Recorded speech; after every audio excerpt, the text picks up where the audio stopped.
এক সময় আমি নামাজ রোজা কোরআন শরীফ এইগুলো করতে শুরু করি আর আল্লাহর কাছে ডাকি, আল্লাহ তুমি আমাকে কালা কুফাসারটা সন্তান দাও, তবু তুমি আমার একটা বাচ্চা দাও যে আমাকে মা বলে ডাকবে। ডাক্তার কবিরাজ দেখাতে দেখাতে আমার সিনথিয়া হয় আমার বিয়ের 9 বছর পরে গিয়ে।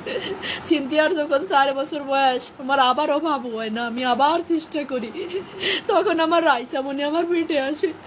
হ্যাঁ, তখন থেকে আমাদের জীবনটা বদলে যায়। আমাদের জীবনটা এত সুখের ছিল না, অনেক কষ্টের ছিল আমার জীবনটা আর আমার স্বামীর জীবনটা।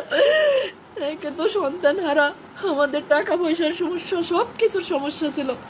যখন আমার রাইসা আমার গর্ভে আসে, আমার জীবনটাই বদলে যায়। আমার রাইসা যখন জন্ম নেয় তখন ওর আব্বু ব্যবসা শুরু করে। আজ ওর বাবা ব্যবসায়ী, প্রতিষ্ঠিত ব্যবসায়ী, কিন্তু আমার বাকি নাই। আমার লক্ষ্মী মেয়ে বুড়োই গেছে। আমার লক্ষ্মী রে তো আমি বলবো না, আমার ওইটুকু লক্ষ্মী। 8 বছর বয়স শেষ হয়ে 9 বছর চলতেছে। 9 পারা কোরআন শরীফ পড়েছে আমার রাইসামণি। রাইসামণির বয়স যখন 3 বছর, আর আমার সিনথিয়া, আমার তখন ছেলে বাবুটা হয়নি। আমার বাবু তখন 4-5 মাসের পেটে। উমরা করতে গেছিলাম আমরা অল পরিবার, আমার হাজব্যান্ড, আমার বাচ্চাদেরকে নিয়ে। আমার রাইসামণি সেই উমরা হজের ছবিও আছে। আমার রাইসামণিরে হজ করায় নিয়ে আসছি। আমি আল্লাহর উপরে বলছিলাম, যখন ওরে পাওয়া যায়নি আমি বলছিলাম, আল্লাহ আমার সন্তান খুঁত হয়ে থাকুক, তবু তুমি আমার কাছে জীবিত ফিরেই দাও।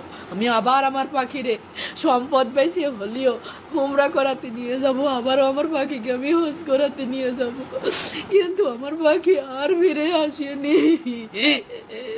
আর আমার পাখি যে চলে যাবে, ওই দিন আমি চেয়ার ধরে ডাইনিং টেবিলের কাছে দাঁড়াইছিলাম, আর আমার পাখি যখন যাচ্ছিল দরজা দিয়ে লিফটে ঢুকবে, তখনও ঘুরে ফিরে আমার দিকে 2-3 বার তাকাচ্ছিল।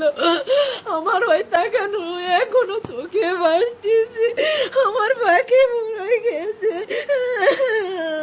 আমার এত লক্ষ্মী মেয়ে আমার রাইসা ছিল। আমার পুরো বাসাটা নাড়াই খাতো।